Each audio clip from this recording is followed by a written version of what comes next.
Welcome back to the gospel. It's another midweek wrap up. We're going to break down what we saw from the weekend.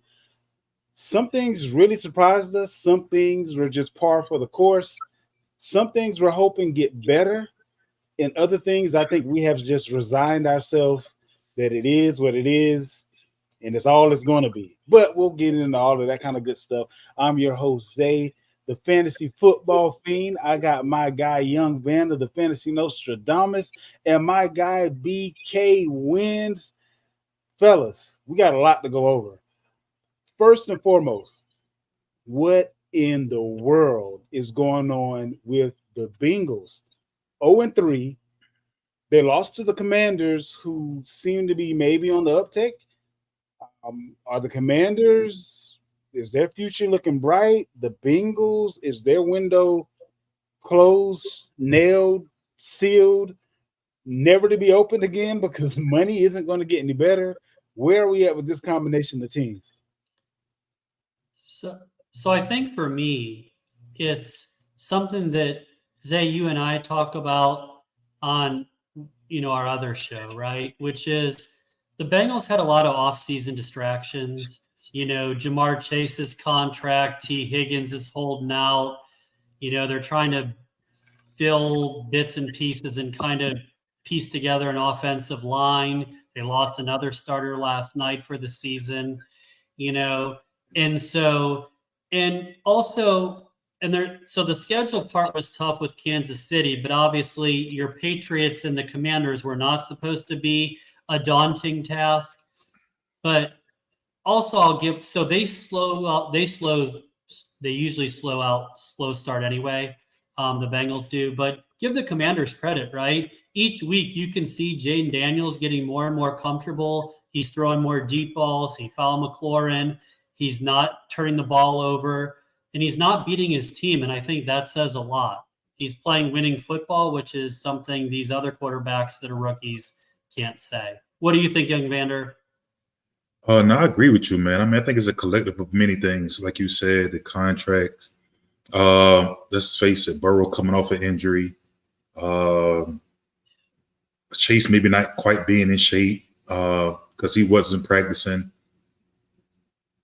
Offensive line taking some hits. This team is just not the same. I mean, they lost some pieces on defense as well from the better years. Uh, Joe Mixon is gone, right? I mean, there's just a slew of things that's so different about this team, and I think uh, I think their window has closed. I mean, and as guys want to get paid, it's getting even smaller. You know what I mean? So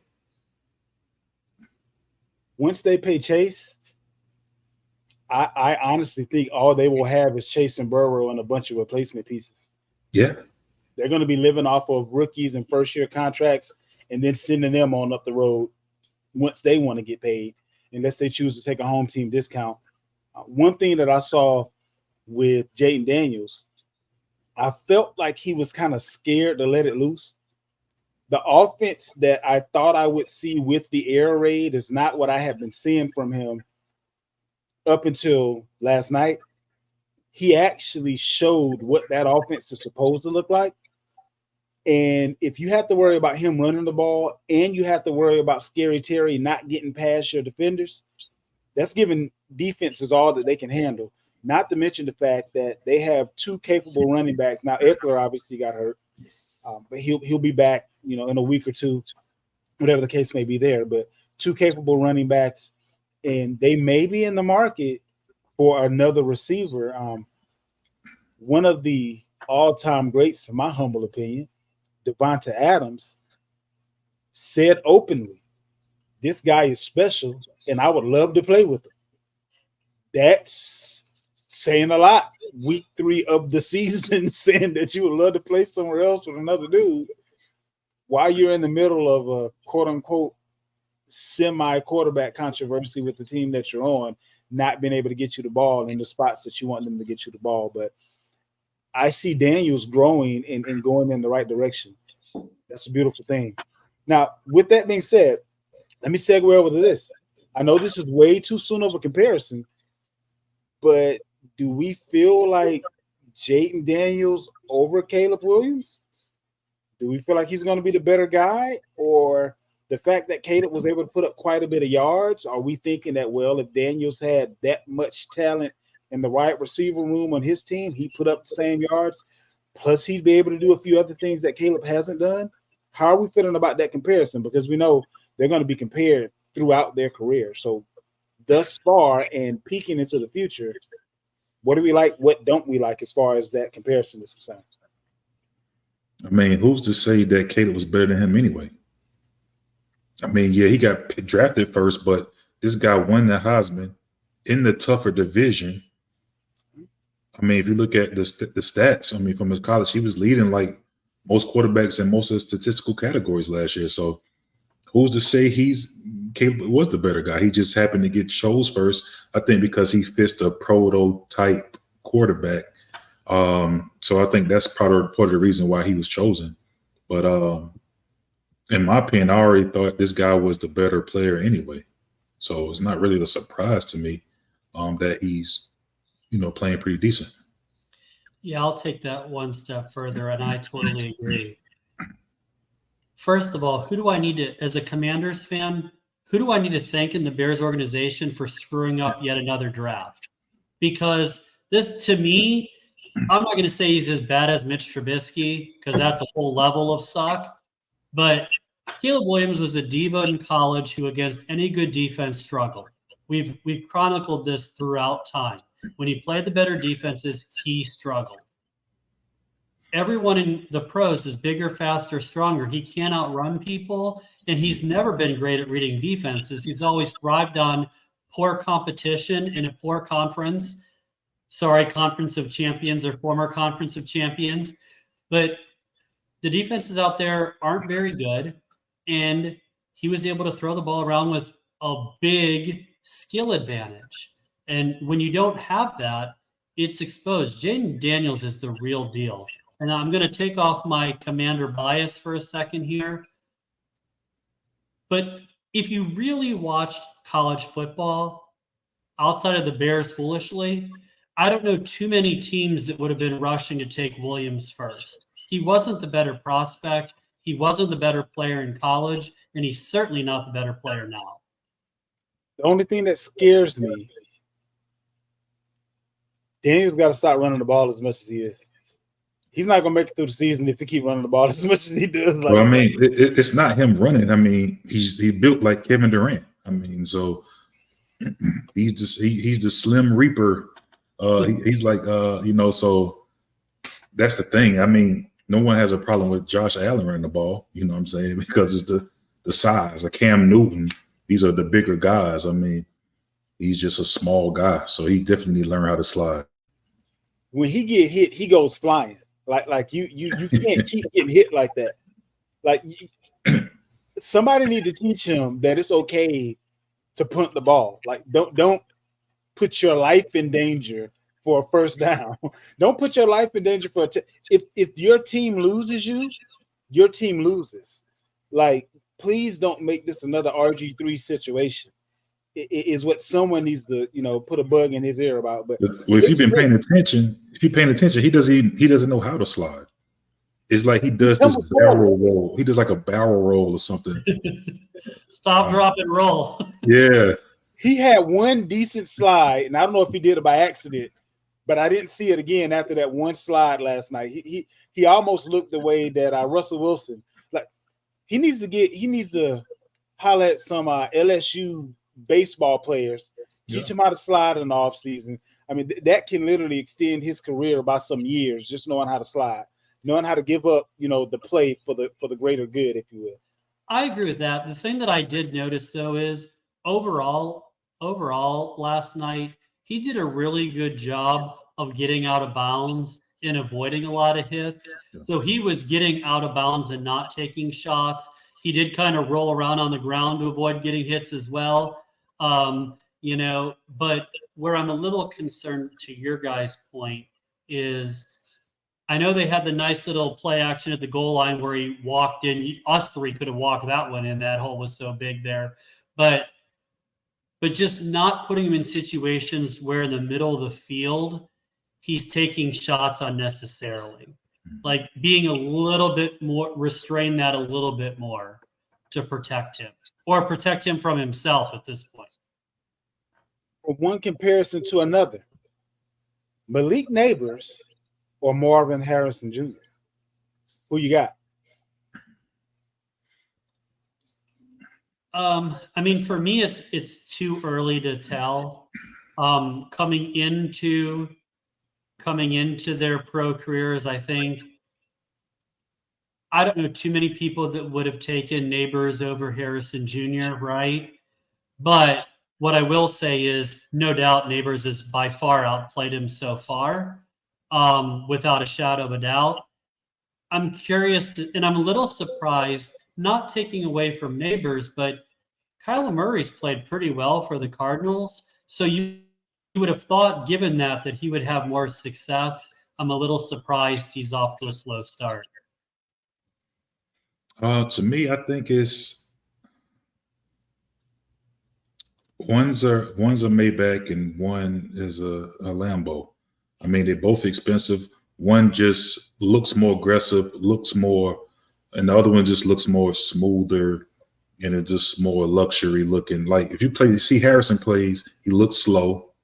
Everything is smooth, but Neighbors is more he's more putting more into it. So I think to the eye, people are gonna feel like Neighbors look like the better receiver, but they both got 3 touchdowns. Neighbors got way more targets. I think he's probably the most target receiver in the league at this point. So I think they both are pretty even right now. I think it's a toss-up. Coming out, they was 1A. We spoke on it before. 1A, 2A. I mean, one was dominating the SEC, and the other one is just a freak. You know what I'm saying? One of the best wide receivers we've seen come through college football. So I think it depends on what you want. I mean, you have the 4-door luxury car, would probably be Harrison. You have the 2-door sports car in Neighbors. They're both expensive, but either you want to drive one to church and you drive one to the club. You know what I mean? So yeah, I'm not mad at that comparison. I honestly believe that I this may be sacrilegious, BK, but I'm gonna say it. Oh boy. I feel like Neighbors may have the higher ceiling. And I say that because I don't know that in the offense that Marvin Harrison Jr. is in and on the team that he's on, that he'll ever get the same opportunity. If the talent is equal and one guy gets more bites at the apple, well, the guy that gets more opportunities is probably going to be the one that ends up with the better stats. This is a stat-driven world that we live in nowadays. He's going to be the one that shows up more or more consistently, at least for fantasy. The only thing that can upset the apple cart for Neighbors, in my humble opinion, is I think he's going to have a lot more turmoil. He's going to have a lot more turnover. As far as head coach is concerned, that's probably coming. As far as quarterbacks is concerned, that's probably coming. Whether or not it'll be better, worse, or indifferent, or if there'll be growing pains, or how that'll work out is going to depend a lot on what we'll see from him. Could be mid-season, maybe next. Best case scenario for him, it'll be next season, but it could be mid-season that the quarterback is benched and the coach is gone. I don't see much better than that for him. But with Marvin Harrison, we know he's going to have a quarterback.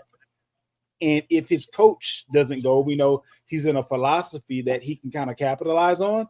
So I'm kind of, I guess I'm 1A, 1B, but I think Neighbors, for all intents and purposes, will have more opportunity to show his greatness than Marvin Harrison will, because McBride is a great pass catcher, even at tight end.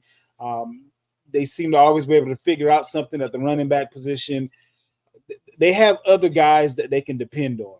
New York has Neighbors, and that's about it. So, but see, therein lies why I think there's a problem, though, because the NFL is all about adjustments. And Harrison has a better quarterback and a better system and a better supporting cast. Eventually, what's going to happen is they're going to start bracketing Neighbors. And once they do that, it's going to neutralize him because they're going to dare them to throw somewhere else.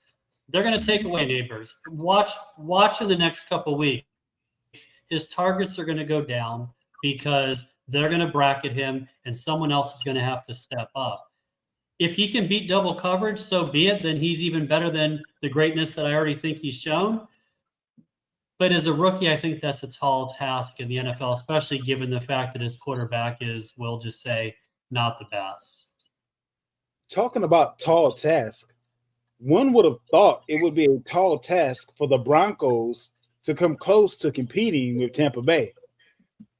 Not so much. The Broncos kicked the crap out of Tampa Bay, and I do not know what in the world happened there. Was it just a good week? Was it a bad matchup for Tampa Bay? I really felt like this team was there for the picking for Tampa Bay because the way their defense is set up, being able to go after a rookie quarterback, not having a whole lot out there in the way of pass catchers, they just imploded. I don't know if they just decided that they won before they showed up to the game or what, but what happened with the Broncos versus Tampa Bay? I mean, this Broncos defense is actually pretty good. I mean, spearheaded by, Surtain, who's been locking up everything he's to get his hands in front of. He did another job on Evans, took him out the game completely. And it just went from there. Rashad White has shown once again he's not a good runner. He's a good receiving back, but he cannot run out the backfield. I can see him losing that job in the upcoming days. Bucky Irvin has, his carries have gone up through the weeks, and it's probably going to continue. But I think defensively, this team just played better as far as controlling the line of scrimmage, things of that nature. Because the Broncos' offense wasn't, Old Nix was still looking like a rookie. Their running game was pretty obsolete. There was no Sutton. I mean, so offensively, they didn't do much. It's just that defense really turned Baker back into the carries turned back into a pumpkin for sure. Yeah, I think it's a combination of things, right? Even though you don't see this as much in the NFL, I think it was an obvious letdown for the Bucs.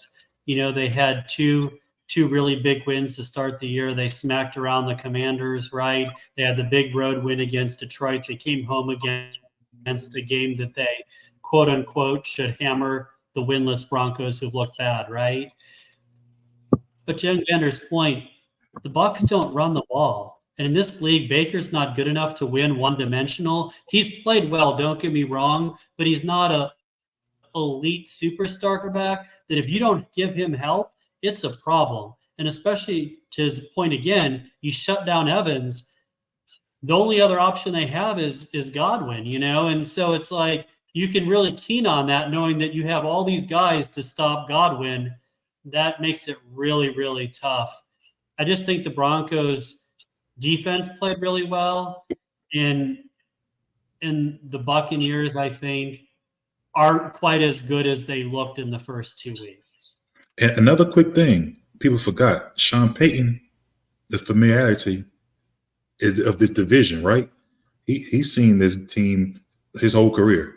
That's true. So I'm pretty sure when he played teams like the Falcons and Panthers, it's probably going to be some, that probably helps a little bit as well. Yeah, that's a good call. Didn't think about that. Yeah, I didn't think about that. Good point. So talking, kind of going from a team that sucked Sunday to a team that just sucks in general and have been since week 12 of last year. This is the Jaguars' 8th loss in a row. And at this point, they're already talking about Bill Belichick possibly being the head coach of the Jaguars and Doug Peterson being booted out the door. I don't know if this is going to be a mid-season change, next season change. I don't see Doug Peterson retaining his job there.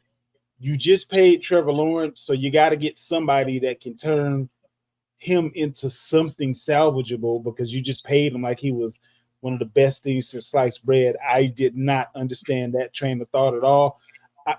Humble opinion, they would have been better off trading Trevor Lawrence to some quarterback needy team and letting Mac Jones start. You would have got the same production. Humble opinion. I highly doubt that, well, you know what? You're going to have to get rid of Mac Jones if you want Bill Belichick, but that's another discussion for another day. But how can you be this bad? Like, they have too much talent on that team to lose this much. I don't understand where they're going wrong, which also makes it very difficult for me to understand how they can go about fixing it. But what's going on with the Jaguars? So for me, I think they have a myriad of problems, right? Doug Peterson has proven in the past he's been able to win. I don't necessarily think that this has been a great coaching job by him. The other part is their defense has some opportunity, and they really lack playmakers on offense. And the other thing that's hurting them is, we talk about this all the time, but now that there's really not essentially preseason, the first month of the year now is glorified preseason that counts. And you're seeing teams struggle and not be able to finish. Jacksonville struggled in week 1 to hold. They should have beat Miami in week 1. They outplayed them for 2.5, 3 quarters of that game and blew it. They should have beat the Browns. The Browns are having a hard time beating themselves. Just ask the Giants. So, there are opportunities there. They ran into a buzzsaw against a well-rested Buffalo team, so that I understand. But Lawrence, there's no reason why they paid him that extension that they should have. That's literally like lighting money on fire. They should have just donated it to our show.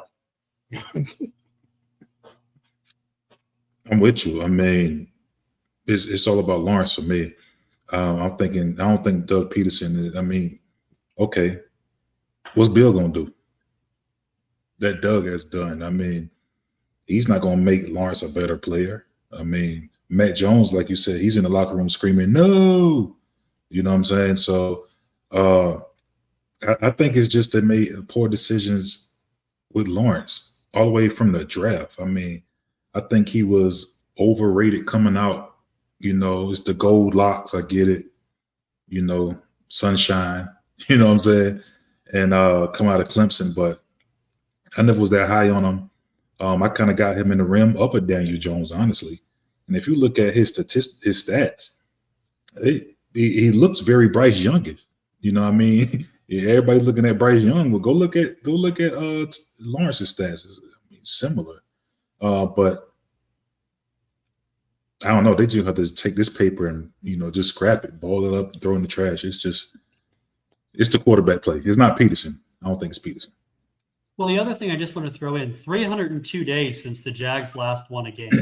And the other thing is, what's interesting is, I think we'll all agree, even though, it makes me a little ill to say this, but both Deshaun Watson and Lawrence were two of the better once in a generation quarterbacks in college, right? It's what propelled Clemson and kind of overshadowed some of their weaknesses, right? Because their quarterback play was so good. But look at both of them right now. They are both struggling at an all-time level. It's scary how far they've regressed. But also, real quick, you said that, but look at some of the skill players these guys is playing with at Clemson. I mean, Clemson was wide receiver university. I mean, besides like LSU. I mean, from the D-Hops to the Higgins was there, right? Higgins went to Clemson. I mean, Martavius Bryant. I mean, the list goes on. Like, so who was really making who look good? I guess we seeing now. That's fair. Another team that's having some issues at the quarterback position. Where do you guys weigh in on the quarterback controversy that's going on out there in Las Vegas? You have Aiden O'Connell on one hand, you have Gardner Minshew on the other. I feel like it's, to steal one of Young Vander's phrases, how do you want to be executed? Do you want the lethal injection or do you want the electric chair? Like, which one you want? What makes you happy? Pick your poison, right? I mean, I will say I feel like Gardner Minshew is capable. Well, I wouldn't say more capable, but more likely to throw the deep ball, which it seems that they're kind of playing it close to the vest with Minshew. I kind of feel like Minshew feels that he's close to being pulled, so he's attempting to not make mistakes versus going out there and balling out, which is what he was doing in the preseason, which made him win the job. But now it's like if you're not going to actually go out there and play the game, we might as well put the young guy in because maybe his ceiling is a little higher than yours. Maybe with a few more games under his belt, he ends up being a notch better than you because he definitely doesn't have your experience to this point. So for me, if all other things are equal, go young. Worst case scenario with going young, he may show a little glimpse of talent. And if what you wanted was to draft a quarterback, well, now at least you have a tradable commodity versus just having to cut a guy because his confidence is going because you just drafted his replacement. Your best case scenario is to show no one's going to trade for Minshew. That ship is sailed. Nobody wanted him when he was free, but y'all. So if you want to at least get something out of this situation, if you don't believe that O'Connell is the answer, at least let him show himself to be good enough to be a trade commodity, even if you only get a 4th or 5th round pick for him. Somebody always gets hurt. Somebody always wants quarterback depth. And that may be the best that you can hope for out of the situation, but you're definitely not even going to get that if you don't even play him in light of Minshew's struggle. So that's kind of where I am as far as the Las Vegas quarterback situation.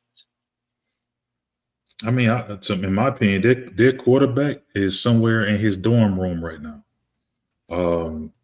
That's it. Neither one of these guys are the future.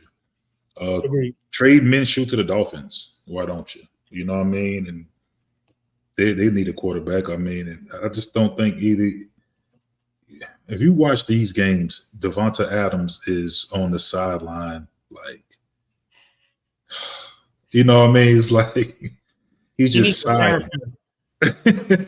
You know what I can't believe mean? he's wasting his career, the end of his career on this.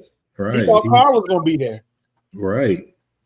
His boy, his college roommate, friend, and he left him. So he's there all alone. I mean, I believe next year you will see Ears, Beck, Shador. One of these guys will be in Vegas next year, in my opinion. Yeah, the old adage that we always hear is if you have 2 quarterbacks, you don't have any. And both of these quarterbacks are not worthy of being an NFL starting quarterback. I like young Vander's point about trading him to Miami or somewhere else that will need a quarterback. It won't take long for that to happen. Neither one of them are a good starter. And to be honest, the Raiders aren't just a good team. Like, it doesn't really matter who starts there. This is just a bad team. I think there's no escaping that. Can the Vikings keep up their current dominant performances? We all knew Brian Flores was one of the better defensive coaches out there. He has this Vikings team now playing with one of the best defenses out there. Even more surprising to most, Sam Darnold is looking like he's one of the best quarterbacks in the league, when many thought that he wouldn't be in the league at this point. Sometimes it takes finding the right tribe, if you will, to find your fit. And it looks like Sam Darnold has found his fit. If I'm the Vikings, I'm trying to get him under contract next week before his behind get on his shoulders, so that way you can continue to pay everybody else. With this situation, you might actually be able to get him on a 3-4 year contract and still have enough money to re-sign Addison and some of the other guys that are already in-house and bring in other people. I'll say we, but definitely I thought that the Vikings would be at best middle of the road in their division. Right now, it's looking like they may take the division. So, Vander, I already know your thoughts as far as Sam Darnold was concerned, but how are you feeling about the Vikings in general? Like, regardless of where you thought, for fantasy purposes, and we'll hop into that a little bit more on tomorrow's show, but the Vikings in general, did you foresee them being like this? I wouldn't say I'd see them starting, the season off. They're undefeated, right? Yeah. But I did think this is going to be a pretty decent team. I mean, you speak of Flores, one of the better, defensive coordinators in this league. They did lose Daniel Hunter, so I thought that would probably be, but they did in the draft, address that position. But you still got Justin Jefferson. I mean, they brought in Aaron Jones. They got the Biletnikoff winner from last year, or Addison, and then so there's some pieces here. Yeah. So I thought they're pretty, a pretty decent team, I would say. But this is a pretty good problem. I wouldn't want to jump out the window as of yet and sign Darnold to 3-4 years because he was supposed to be a bridge for McCarthy. So he's out for the year. I mean, it just worked out that you was able to get this guy and him hold it down for the younger guy coming in later. So I wouldn't go as far as maybe that long of a contract, but I mean, I think he's doing what he's supposed to do, hold it down for the future. Well, the reason I say 3 years is because JJ can't do this year what he was supposed to do this year. So really next year will be his first year. And then with Darnold still being under contract for a year, you can trade him wherever you want him to go because he isn't good enough to not have a no trade clause. So it gives you a little bit more leverage as a GM to say, hey, you're going here because they need a quarterback and they're willing to give us the most for you. Don't really care what you think about it. But if JJ doesn't come around, that third year may end up being a godsend because you thought you had a quarterback that was coming, but you didn't. The quarterback that you thought was the bridge is actually the guy, and you got him for next to nothing where you can be in that quote-unquote window, if you will, for a period of about 3 years and then kind of go from there, even if that next year is a franchise tag year for the quarterback. But what you think about that, BK? I think in general, I think that we're guilty of overreacting. I find it hard to believe that I'm just supposed to wipe away years and years and years of mediocre quarterback play from him, and all of a sudden he caught lightning in a bottle. It doesn't work like that. Now, yes, the coaching is really good, and yes, the players around him are very talented, right? Jefferson, Addison, we went through the list. This team has offensive weapons. The defense is playing lights out, including against two really good teams in the Niners and the Texans, who we both picked to win a division and go to the playoffs. So,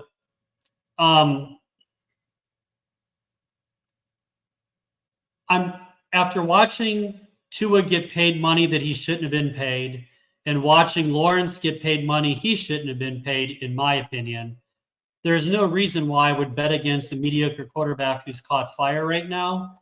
If I'm Minnesota, I'm grateful that he's playing well, and we're going to ride that out. But there's no reason to jump the gun and do something you're going to regret, because if you pay him, you'll regret it. But that's the thing, BK. If you pay him now, let's say, for the sake of this argument, he is as good as he has been. Well, guess what he's not going to get? He's not going to get the money that a quarterback of the caliber that he's currently playing should get. And he can complain all he wants to. He's already under contract. So if I'm the GM, the last thing that I would want is to have to pay him because he is better than Trevor Lawrence, because he is better than Tua. I can get him way cheaper than either one of the two of them right now. And he's playing better than both of them right now. Well, you're not going to get him too cheap because his agent's going to say, this is a starting quarterback in the NFL. And you're going to have to end up dishing out $40 million or something crazy to Sam Darnold. You're not going to do that. And knowing that I have McCarthy waiting in the wings next year, I would let him go before I'd overpay for him. Yeah. He's just not worth it. So let me ask you a question. What do you think he's going to demand on the market? I mean, we just seen somebody with a blown Achilles get $40 million in Atlanta. So what do you think Sam Darnold's agent is going to say my guy's worth? Well, here's the thing about that. The same argument that BK just made is the same argument that the GM for the Vikings is going to make. I love what you're doing today, but you haven't wowed me over the last 4 years. Let's have a contract that makes sense, that covers both of us, because if you go back to being the pumpkin instead of the carriage, you got paid. If you go to being the carriage permanently, we can come back to the table possibly, which is why I'm not putting you on a 4, 5, 6 year deal. That's kind of how I would present it. He's still going to demand a nice dollar amount. I mean, backup quarterbacks nowadays are demanding a nice dollar in comparison to yesteryear, but I just don't think that if he finishes the year playing anywhere close to as good as he's playing right now, and correct me if I'm wrong, but I believe he's on a 1-year contract. Yeah, I think so. So I don't want to give him the opportunity to finish the year playing this well. because I can still trade you if you finish the year and you aren't doing as well as you're currently doing. Because there are going to be teams, to your point, that may lose a quarterback, that may be in a situation where they'll take whatever they can get because they're going to bring in a rookie that they don't want to put out there immediately. So here's where the GM me comes in, right? I have a quarterback who's going to play next year on a rookie deal, right, in McCarthy. Why am I paying for a guy who historically has been mediocre? I'm much better off trading him or letting him go and keeping that money and using it to surround McCarthy with even more talent that this team already has. I'd much rather build around that team than overpay for a guy that's going to bite me in the ass.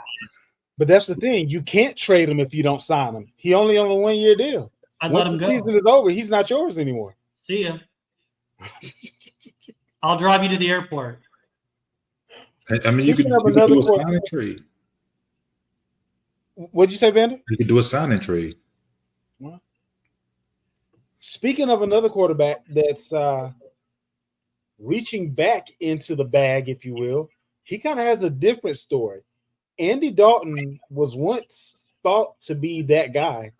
It looks like he was going to have a pretty long career. He's still in the league, obviously, and he showed up and showed out this past Sunday and made it look as if Carolina didn't have a offensive scheme problem. They had a Bryce Young problem. Do you feel the same way about Andy Dalton that you feel about Sam Darnold? Or is this maybe this guy can be the bridge because we don't even have a guy waiting in the wings right now to take the job away from him? So, like, how are we feeling about this situation now? So I'll take this one first, young Vander, if that's all right. Absolutely. I think for me, Bryce Young there's two parts to this. The first part is I feel Bryce Young was set up to fail, given the ownership, the coaching, the revolving door at both coach and coordinator, and the lack of talent around him. The other thing is give Andy Dalton credit. If you look at his career stats, he's been a good quarterback throughout his career. He's been better than Sam Darnold by quite a bit. So while I understand the comparison,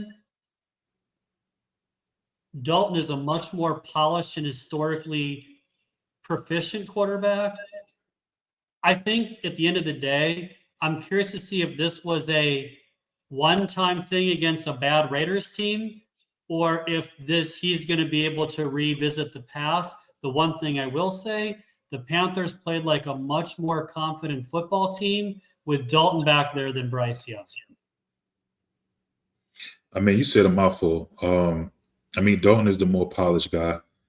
He's been a starter in this league. He's made a playoff in this league, with the Bengals.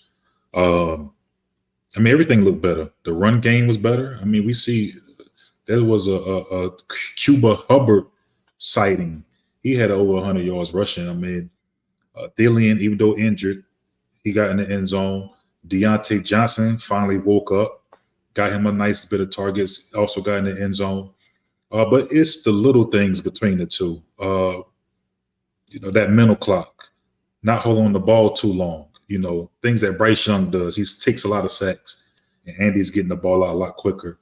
So I think the veteran, the veteran experience just really, stepped in. And like you said, the jolt in the locker room, I'm pretty sure some of them guys probably just, rather get behind the old guy than the young guy. Let's move on over to college football. First question up. Bigger loss for USC or bigger win for Michigan? It's definitely a bigger win for Michigan because who's USC? There's no expectation there, really. I mean, is Pete Carroll the coach? Because that's the last time I remember USC being worth the price of admission. I think it's a bigger win for Michigan because, after taking a loss last week, now they kind of like, once they lost, everything starts sitting in. Now everybody start pulling out things about the old stuff. Oh, well, maybe they're not cheating anymore. Now Harbaugh's gone, and maybe this is the demise of this school and different things like that. So I think them getting back into winning kind of shows that this program maybe can still move forward and still be a really good school. So I don't think what's the expectation for USC? Like really? So I think bigger win for Michigan for me. I agree. I'll take that a step further, right? For me, this was a season-saving win for Michigan. They already had one loss. They lose their first conference game to USC if that happens, and have 2 losses, knowing they still have to play the Buckeyes and the Ducks. It's going to be really hard to run the table at that point and get in the playoff, which is what they'd have to do. Michigan, their blueprint for success is exactly the thing that Southern Cal can't handle. They struggle to be physical at the line of scrimmage. You can run the football against them. And listen, you beat and I'm going to use air quotes because I think rankings before October 1st are garbage. But they beat a ranked team playing their first conference road game with a rookie quarterback. It showed. Michigan ran all over them in the first half and dominated time of possession. Southern Cal couldn't get off the field. Michigan won with only throwing 32 passing yards, which was the lowest in like 40 years there. This is more about Michigan saving their season and them being able to play their style of football. They still are going to play great defense. They're still going to run the ball. They still have excellent special teams. It's going to take an act of God for them to throw the ball. I'm going to take the contrary stance because I believe the reason why it's a bigger loss for USC than it is a win for Michigan is because USC could have propelled themselves into a different light by beating last year's champion. Whereas I believe that the way Michigan beat USC isn't really going to help them all that much in the polls. Like the lack of offense and just being able to do something that particular team couldn't stop, but other teams could easily stop, isn't going to really make the AP polls personnel put them in the biggest of spotlights, if you will. However, if USC could have won clawing and scratching their way to a win, I believe that would have made people feel as if, oh, they may be back. I don't feel like this win made anyone feel like Michigan is back. I feel like this win made people like wipe their brow a little bit, like, whoo, glad we won that one because, boy, if we didn't. But it wasn't we beat USC, so now we can pound our chests again. Like, they had to win this game.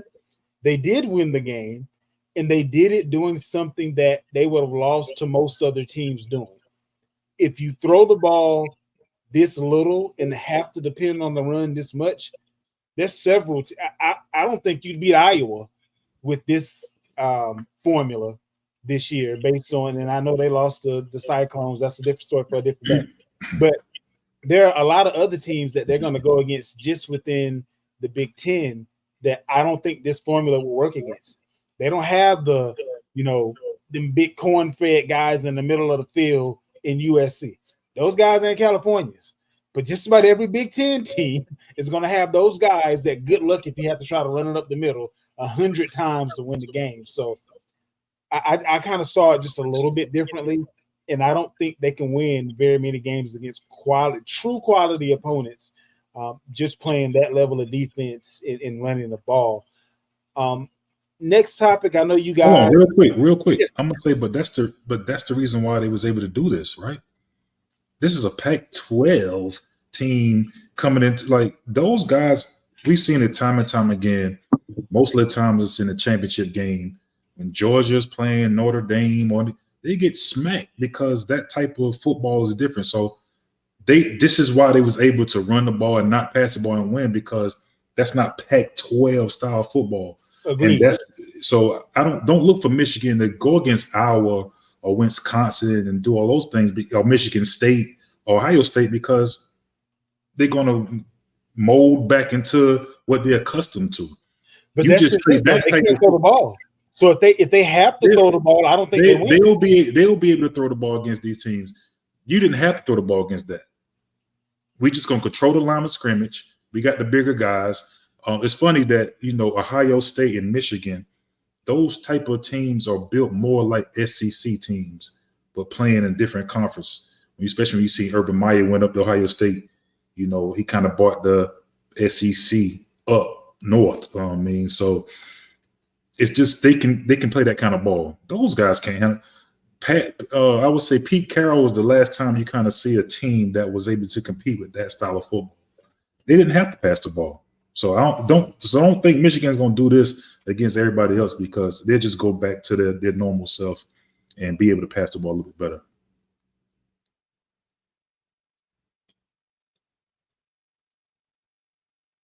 Let's go ahead and move to a topic that I don't know if you guys are going to be happy about. If you're relieved, if you're melancholy at this point, but talking to two Noles fans, you finally got a win in there. Is this a blip on the radar? Are we starting the trend? How are we feeling about this team now?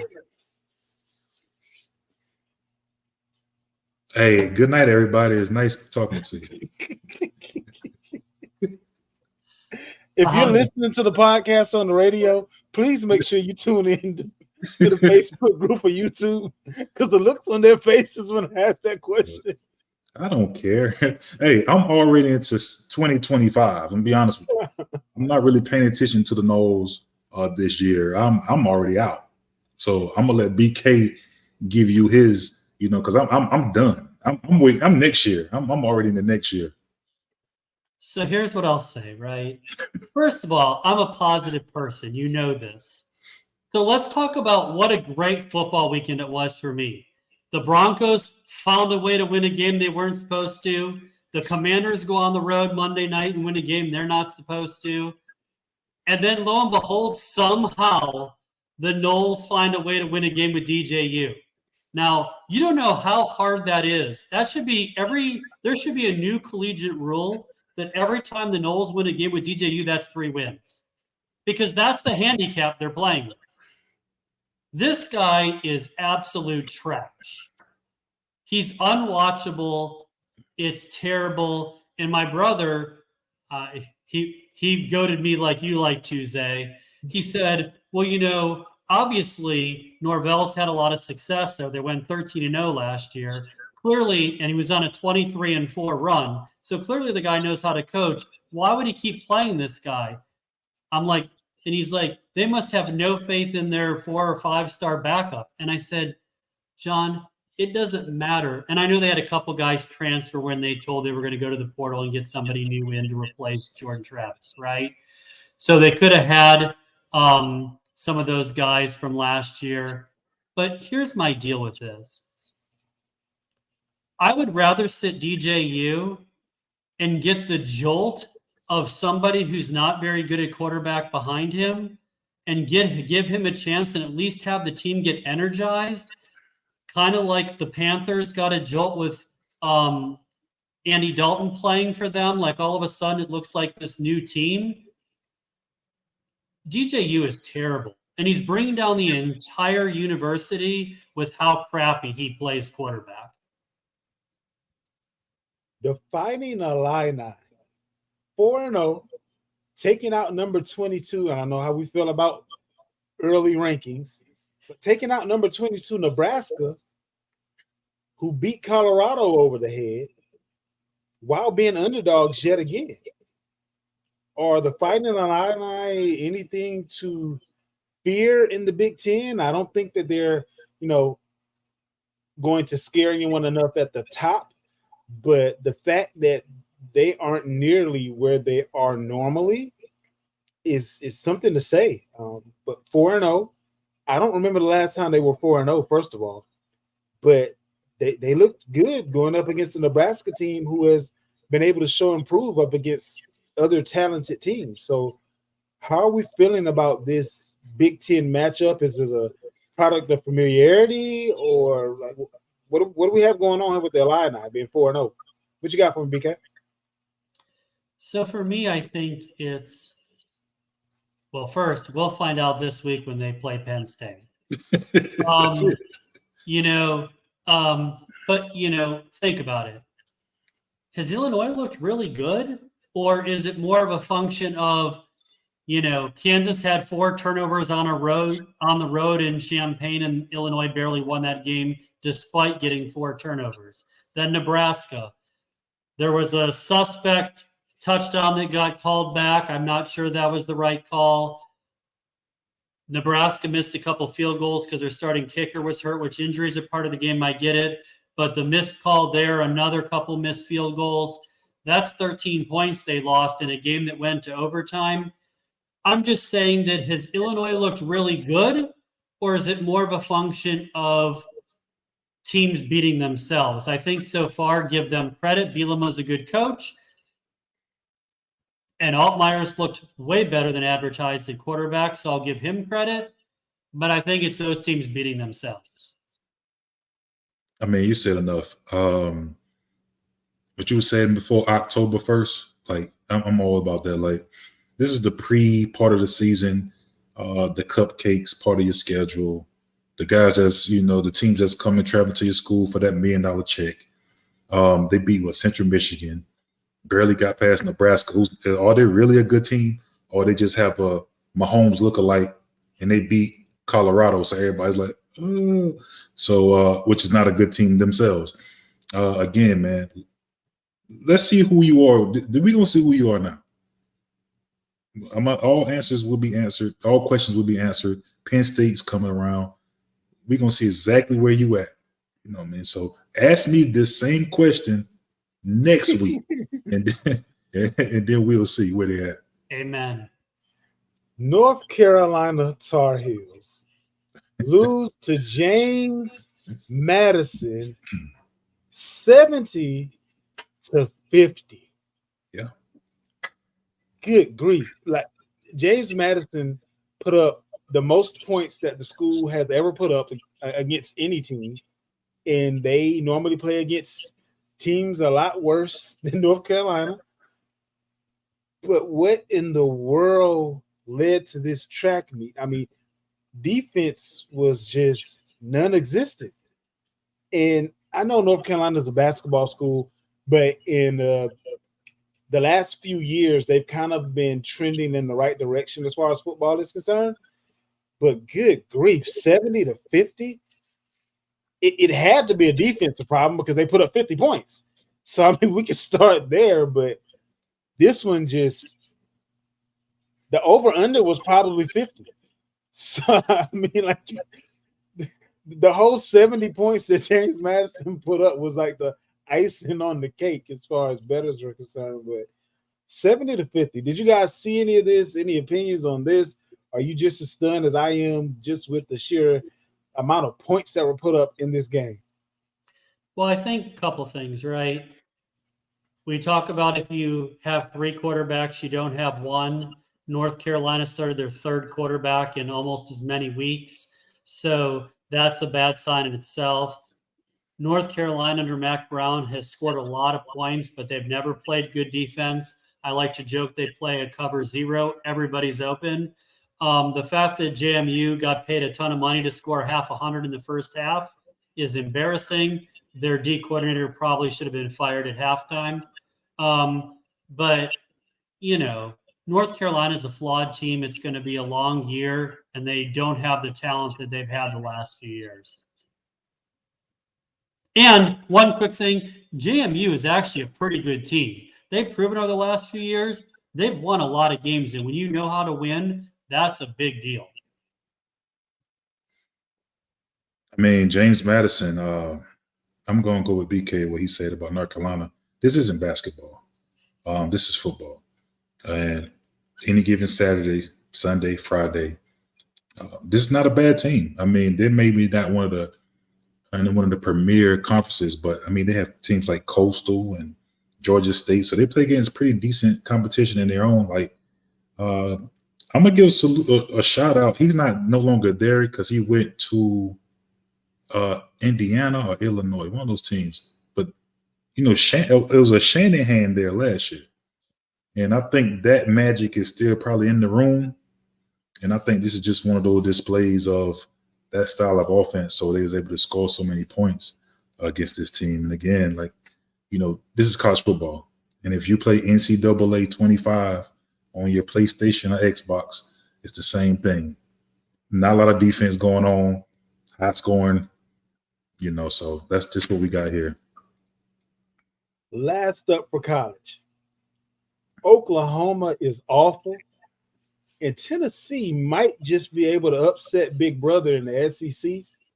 Tennessee have themselves a quarterback, and I don't know if Oklahoma knew what hot water they were jumping into going from the Big 12 to the SEC. And I don't know if Tennessee might not be one of the better teams in the SEC this year. Not saying they're going to be able to match with Georgia. I do think they might be able to stand up to Alabama. They may just be the the fourth best team, considering that Texas is in the SEC now.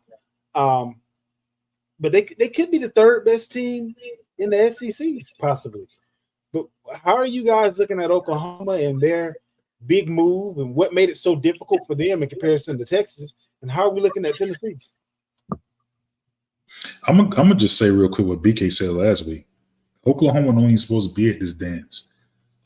This was Texas, prom, and they dragged them along to the prom. And now they're here. You know what I'm saying? And I just think that's what it is. I mean,